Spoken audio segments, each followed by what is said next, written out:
I mean, maybe it's too early to tell, or maybe it's been enough episodes, but this is shaping up to maybe being my favorite fight of Demon Slayer to date, which I never really thought I would say, but at the same time, I was open to the possibility. But after coming off of the Mugen Train even a second time, it's hard not to look at that Rengoku fight and say, damn, that is peak Demon Slayer. But you know there can be crazier things that will come up, but you just don't assume it will be so soon. And when Tengen was introduced, there was something about him that just kind of said, maybe we'll get something crazier. And for me personally, if you disagree, perfectly acceptable. But I mean, the fact that it's a larger scale battle, there's two equally devastating characters, and the fact that it's not just Tengen, and the fact that Tengen even got poisoned and he's doing pretty bad. I mean, we were building up in this episode to another Rengoku situation where, I mean, seriously, had Tanjirou not been there, there's an argument to be made Tengen might have died, or at the very least would have used up the last bit of strength to defend before getting his head cut off or something. And even though Tanjirou can't keep up with Tengen, the fact that all three of them, from Inosuke to Sleepy Zensu to Tanjirou, despite being so badly wounded, but not wanting to have a repeat with Rengoku, and to have Tengen not give up, and even in the face of knowing he's kind of shit out of luck, still keeping up that persona.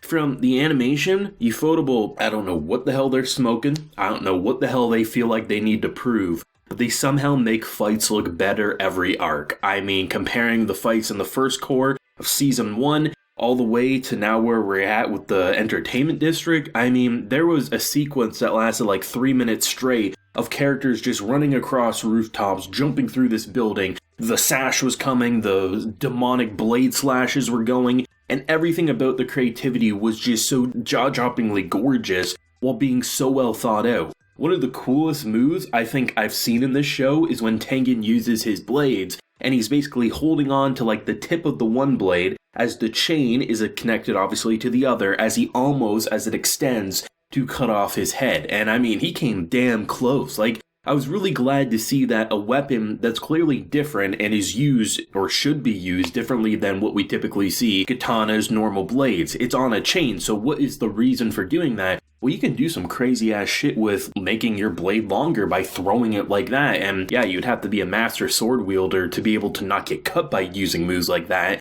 But that goes to show the training that Tengen went through. And it wasn't even just the animation. It wasn't even just the badass moments. It was the more somber moments. I mean, one of the stars of this episode was just seeing how different Tengen is to his brother. The fact that, you know, his clan, his siblings are pretty much wiped out. There was two left. One, his brother, who basically, you know, is the complete opposite of Tengen. You know, the wives are there to produce heirs, doesn't care what happens to them. It's all about completing the mission, where, I mean, a couple weeks back, we saw that Tengen values his wives more than the mission. He tells them that if it looks like you're gonna die, get the hell out of there. I'd rather see you alive and fail the mission than succeed with the mission and die. And, you know, I saw a little bit of pushback being like, no, you know, he's a Hashira, a Demon Slayer, right? You gotta, you know, complete your mission for the greater good. But anyone with a loved one who truly values them more than any other would be in the same boat. And it's great to see that he's not someone who just got handed everything. Like, you have this disgusting brother who just, I mean, the way his spine works, because he has no stomach, he can like kind of wrap around like a snake.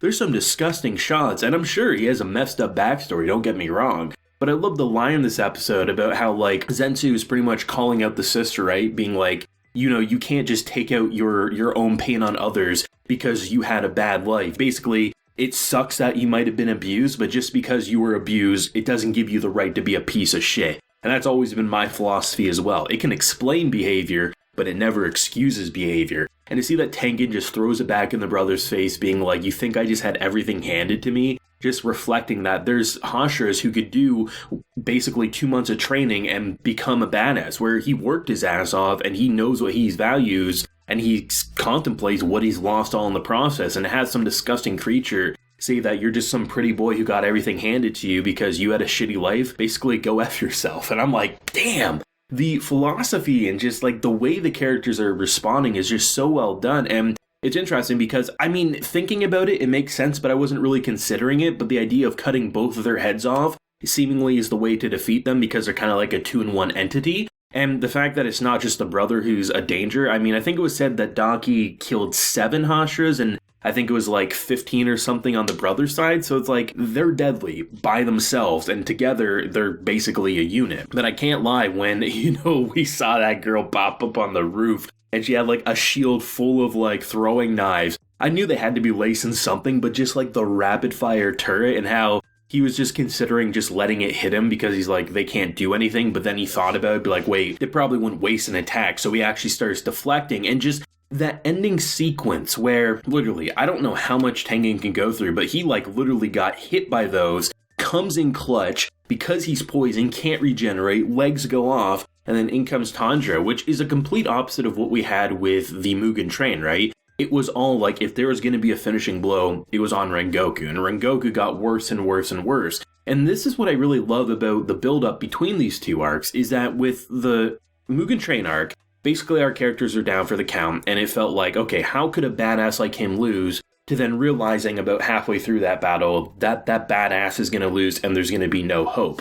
Where with the entertainment districts, we're building up in a very similar way with Tengen. I mean, there's no way he could have dealt with both of these by himself after being poisoned. Without being poisoned, I think there's an argument to be made. But the idea that there's teamwork and cooperation, and even though they're out of sync, there's these moments of them being in sync, and while I think he's not going to cut off the head there, I mean, maybe he will, and it will be a surprise, there's teamwork there, right? And there's this cooperation that almost feels like a redemption for characters like Tanjirou, who feels so guilty that he couldn't take care of someone who was such an idol to him. Someone who he only knew for a short while but left such a lasting impression. And it's crazy to see how much of an impression he left on everyone, Tengen included. The fight was incredible. It was just like, I can't believe how well animated it is. Like, I know what Demon Slayer's capable of, but there's so many 3D shots where you really feel like you're a GoPro on these characters as they're running through this environment, dodging left and right, slashing and dicing. It's hard not to feel hyped the hell up. I mean, I'm curious because I think we have, 3 episodes left, give or take, of this arc or something like that.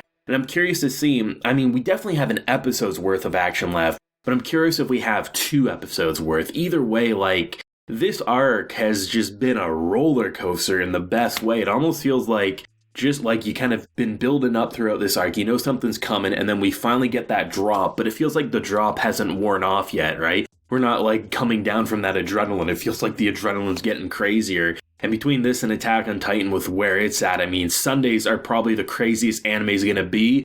Maybe all year, if I'm being completely honest, with the next couple of Demon Slayer episodes and even Attack on Titan episodes, including today's. Like, this shit's incredible. Anime fans are eating good. But what did you think of this week's episode? And the emotional, the action, favorite moment, if you can pick one, let me know down below. Leave a like if you enjoyed, and subscribe if you're new around here. So until next time, everyone, please take care and have a good one.